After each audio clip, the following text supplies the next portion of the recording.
in the event that the next mayor of the city and county of Honolulu does not want this rail, are you going to continue to execute contracts after that election season has taken place, whereby the effort and thrust of the mayor is to stop all contracts, reverse all contracts? Are you going to continue awarding contracts?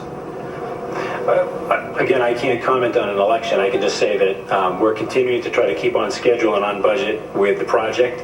That's going to require us likely to issue some notices to proceed for some design work, but no new construction contracts before the end of this calendar year, which would be coincident with the end of a term of office. For clarity for my constituency, when the full funding grant agreement is purportedly to be executed by the end of this year, or notification of that then most likely, if and upon a mayor being sworn in January, that mayor says, I don't want to sign off on a full funding grant agreement, I'm not going to execute, I don't want approval of any more contracts, sends you a memorandum and says cease and desist. In your role, going to then work with the next mayor in that event, or are you going to continue to look at this resolution that says, hey, full funding grant agreement, the council said pass it, and you're going to do everything in your power to move contracts forward after possibly in the event of the next mayor being opposed to this project?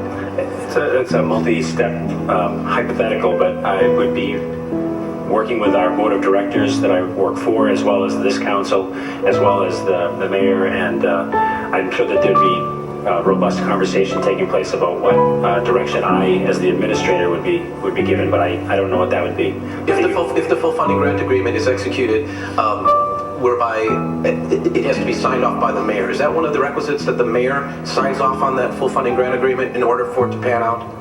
Do we need the mayor's signature? I believe that would be correct. And in the event that that doesn't happen... Or his designee, I think, is... Sure. Let's assume then that the federal government says, you know what, we promised it to you in September, it's October, it's November, December, and then all of a sudden we have a new mayor on board, and they says, here's your full funding grant agreement in January. And the mayor says, I'm not signing it.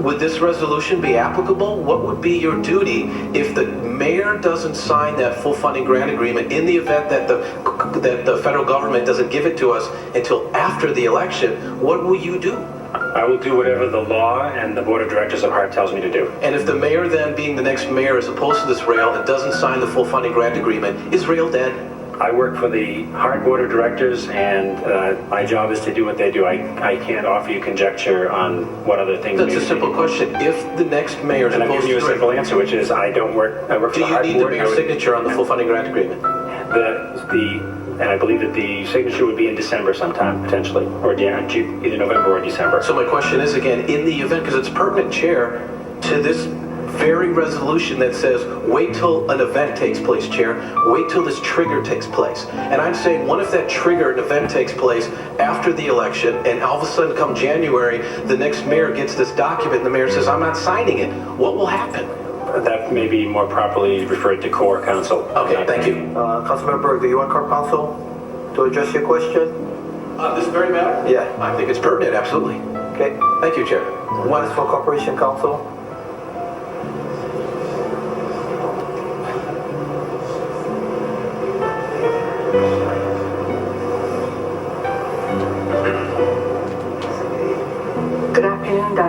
Deputy Corporation Counsel.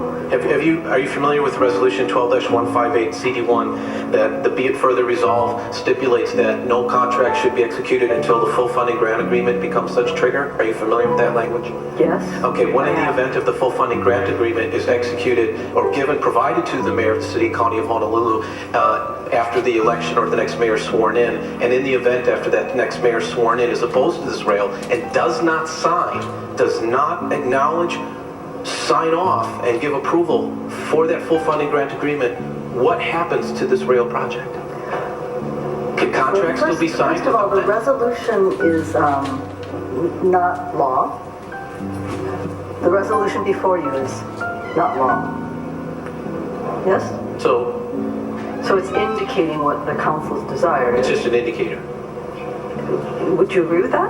Okay, well then let me get down to the crux of this again. As an indicator, when the next mayor, in the event that mayor is opposed to the rail and doesn't sign any full funding grant agreement, what will be the indicator then? I really can't say what's going to happen.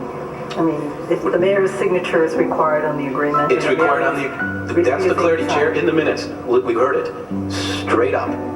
The mayor needs to sign that document. And if the federal government doesn't give it to us in the time that's been stipulated and it comes after 2013, there's a possibility that rail will stop. But that would be the mayor's decision. Right. Not by virtue of this resolution. That's right, and that's what I wanted to get clarity on. I wanted to make sure that this resolution 12-158 CD1, that the public at large and these council members, my colleagues, understand that in the event of a full funding grant agreement. But that's not a question that's before the council today. But that's the indicator. Indicator of what? The indicator is wait till the FFGA has been signed off on before HART executes more contracts. This is just a wish list? I guess I'm confused because I don't believe that that's what this resolution is directing HART to do. I'm looking at the be it further resolved. HART is urged to defer execution of additional construction contracts or issuance of additional notices to proceed for the project's fixed guideway or stations until a full funding grant agreement has been executed. Right. It's an indication from this council what its desire is to HART. Okay, and I'm going to end with this. I just think everyone's banking on that full funding grant agreement to happen before the election. Let's hope it happens after the election. Thank you. Thank you. Any further questions for the Corporation Council? Save your applause for any council member, please. Council Member Berg. My comment is I voted against this in committee and I'll be voting against it again because I really believe the public wanted rail on the ballot. And because this council would not put rail on the ballot, would not, 2 times the democracy, the process was don't do rail. So the people spoke, don't do rail. But what happened was they says, well, you know what? We're going to ram it down your throats until we get our way. Public's gotten educated.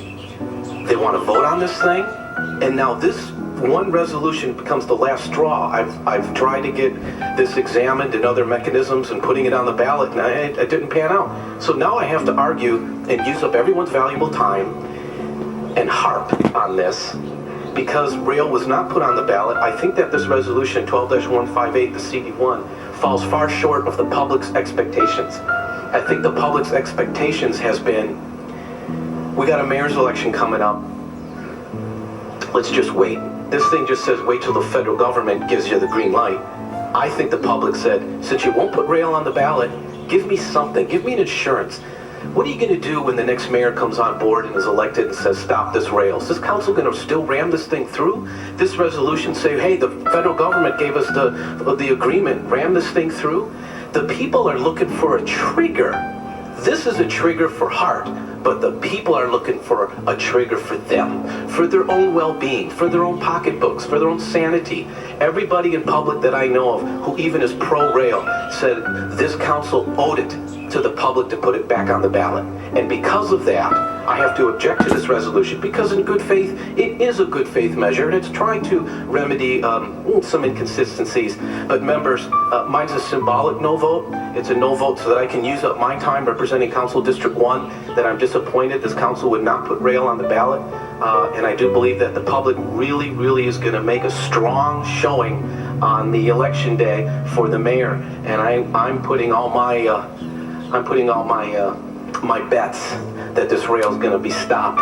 And I just want to say that this resolution doesn't take into account the fact that the people want to say something, they want to speak up on this, and in the event that the next mayor is opposed to this rail project, I hope this council, I hope HART, I hope everybody folds up and gets out of town. Mahalo.